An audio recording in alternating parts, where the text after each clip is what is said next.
In today's video, I'm going to teach you how to access and recover your Shein account if you've forgotten your password. We'll walk through each step in detail, ensuring that you feel confident in signing back in seamlessly. So let's get started without further delay. First, open your preferred web browser and go to the Shein website. If you're using a desktop or a laptop, you can simply type Shein into the search bar and hit enter, and the official site should come up right away. Alternatively, if you're on a mobile device, you might have the Shein app installed, which you can open directly. Either way, you should be greeted by the vibrant and fashion-forward homepage that Shein is known for.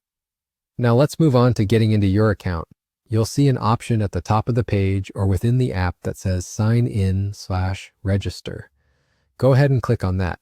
This will take you to a page where you can either enter your email and password to access your account or get assistance if you've forgotten your password, which is what we're focusing on today. Once you've clicked on Sign In Register, you'll be prompted to enter your email. Go ahead and type in the email address associated with your Shein account. If your memory's a bit foggy and you're unsure which email you used, it might be helpful to check your inbox for past order confirmations if you can access them.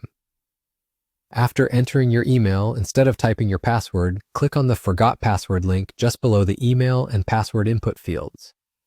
Clicking Forgot Password will initiate the password recovery process. You'll typically receive an email containing a link or instructions to reset your password. Be sure to check your spam or junk folders if you don't see it come through within a few minutes, just in case it's been filtered out of your main inbox. Once the email arrives, click on the link provided. This will guide you through creating a new password. Make sure you choose one that's both secure and memorable. Avoid using names or easy-to-guess numbers to enhance the security of your account. Instead, opt for a combination of uppercase and lowercase letters, numbers, and special characters. After resetting your password, return to the Shein login page. Enter your email and the new password you've just created. Once you're back in, you'll have full access to shopping, reviewing past orders, and updating your account details as you see fit. And there you have it. You've successfully recovered your Shein account, ensuring you won't miss out on the latest trends and deals. I hope this walkthrough was helpful and that accessing your Shein account now feels a bit smoother. Thank you for watching and happy shopping.